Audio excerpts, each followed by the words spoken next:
La noche que Neuquén se preparó por si bombardeaban los chilenos. ¿Y si nos bombardean igual?, preguntó uno de los chicos del grupo. No van a ver nada porque está todo oscuro, no van a gastar bombas si no saben dónde están los edificios, contestó el otro. Faltaban pocos minutos para las 22:30 de aquella noche del 14 de diciembre de 1978 y en el barrio estábamos expectantes y ansiosos por el primer protocolo de oscurecimiento de la ciudad de Neuquén con motivo de lo que parecía un inminente conflicto armado con Chile. Las tensiones con el país vecino habían comenzado a partir de un fallo arbitral de la reina de Inglaterra un año antes, por el cual declaraba que el verdadero curso del canal de Beagle era poniente-oriente. De esta manera, las islas Lennox, Picton y Nueva serían chilenas, ya que estaban situadas al sur de ese canal.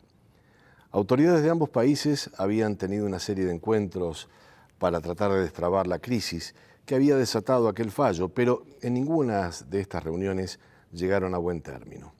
Argentina desconocía el laudo arbitral y amenazaba con recuperar las islas por la fuerza. Todo indicaba que la posibilidad de que se iniciara una guerra era realmente muy alta. Teniendo en cuenta la proximidad con la República de Chile, tanto Neuquén como otras provincias fronterizas estaban en alerta ante el inicio de un conflicto armado debido a que serían los primeros blancos en caso de un bombardeo enemigo. No se puede oscurecer toda la ciudad, es imposible, lancé con un tono pesimista al grupo de chicos que habían llegado a mi casa para contemplar el apagón desde la terraza. Era una noche calurosa, de esas típicas de verano, y las clases ya habían terminado.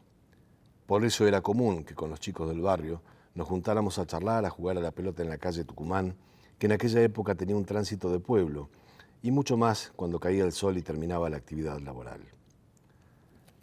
El anuncio del operativo había sido anunciado por las autoridades neuquinas a través de Defensa Civil Municipal. Tenía que ser cumplido a rajatabla y supervisado por cada jefe de familia. Esas eran las órdenes. Con mis hermanos colaboramos con mis padres, pintando de negro varios cartones que juntamos para colocar en las ventanas. Algunas aperturas fueron cubiertas con frazadas o telas para que no pasara la luz hacia afuera. Si bien la orden no era un apagón, se había solicitado a la comunidad que solo dejaran encendidas luces indispensables durante una hora, pero con el cuidado de que no se reflejara nunca hacia el exterior.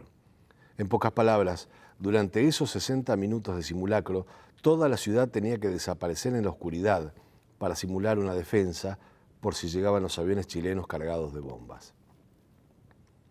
Con mis amigos estábamos encantados por ver cómo se cumpliría aquel protocolo, aunque también entendíamos cierta fascinación ante la posibilidad de vivir una guerra por primera vez. De muy chicos habíamos jugado con soldaditos de plástico, imaginando increíbles batallas, y hasta protagonizamos con rifles y cascos de juguete y épicos enfrentamientos en las bardas o en las obras de construcción, inspirados en las series Combate o los comandos de Garrison que daban semanalmente en la tele. Muy lejos estaba dentro de nuestro conocimiento los verdaderos horrores que encerraba una guerra y de todos los costos que podía llegar a tener. A partir de esa inocencia era comprensible semejante fascinación. Cuando se acercaba la hora nos trasladamos hasta el centro de la terraza, el lugar más despejado que había en el techo, para prepararnos para ver el apagón que ocurrió exactamente a las 22:30. En cuestión de segundos, la ciudad se fue borrando de nuestras miradas como si se tratara de un truco de magia. Cada luz blanca o amarilla comenzó a desvanecerse y los barrios, que hasta hace poco se divisaban debajo de las bombitas incandescentes o las lámparas de mercurio, desaparecieron, abriendo el telón para un paisaje imponente y maravilloso. Sin luces en la ciudad, las estrellas parecían haber aumentado su intensidad y las Tres Marías se mostraban alineadas a la perfección, como si estuvieran al frente de una inmensa marea de diminutas luces brillantes. La luna parecía estar más presente y cerca que nunca. El cielo nos abrazaba. ¿Cómo hacen para trabajar en los hospitales?, preguntó uno de los chicos. Tal vez lo hagan a oscuras y en silencio, opiné sin saber.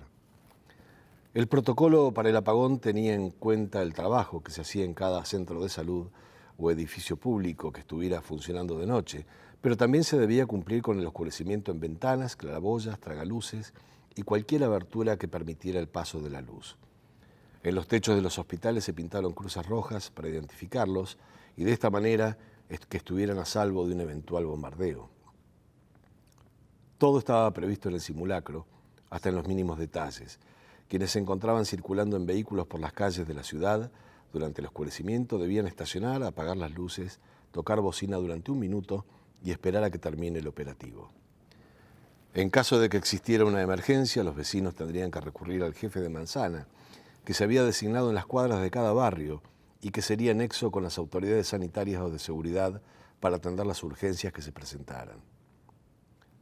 Durante largos minutos nos dedicamos a contemplar en silencio la ciudad oscura, apenas iluminada por la luna y las estrellas. En el horizonte se recortaban en el cielo las geometrías de los techos de las casas más altas, dado que en la Neuquén de aquel entonces casi no había grandes edificios. Se trataba de un paisaje mágico, muy propio de los que se aprecian en las noches de la cordillera, sin ninguna contaminación lumínica, pero este era realmente especial, porque estábamos en una ciudad grande, acostumbrada a los reflejos de las luces de las calles, las casas y los comercios. Por momentos Neuquén parecía indefensa frente a un posible ataque de cazas chilenos, pero era solo en apariencia. En el oeste de la capital, donde todavía dominaban las bardas y el desierto, el ejército había montado una serie de defensas antiaéreas. Se trataba de estructuras toscas de hormigón que se levantaron ese mismo año para instalar armamento especial en caso de que sobrevolaran aviones enemigos. La más importante estaba ubicada en los límites de lo que hoy son los barrios El Progreso y Gregorio Álvarez. La defensa había sido construida en lo más alto de la barda y tenía 3 túneles de entrada que daban a una enorme sala blindada. En ese lugar se hicieron ejercicios militares, para sorpresa de quienes habitaban en las inmediaciones, ya que nadie sabía a ciencia cierta de qué se trataba.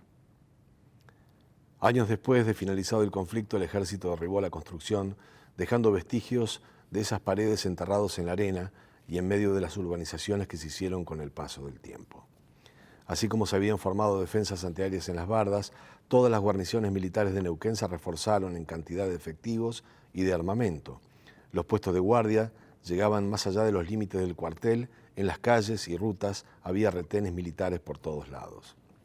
También el aeropuerto escondía aviones caza listos para despegar en caso de que se iniciara el conflicto, y los pilotos civiles y comerciales habían sido convocados por el ejército para colaborar en eventuales misiones humanitarias si comenzaba la guerra. Así la capital se había convertido en una importante base de operaciones. En la cordillera el despliegue de tropas era aún mayor, teniendo en cuenta la proximidad de los pueblos neuquinos con Chile. Los ejercicios militares habían comenzado mucho antes, cuando recién se había desatado el conflicto.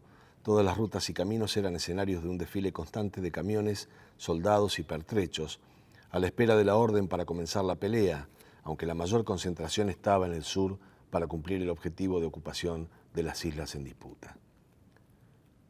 Durante la hora que duró el apagón, con mis amigos, no hablamos de otra cosa que de la posible guerra.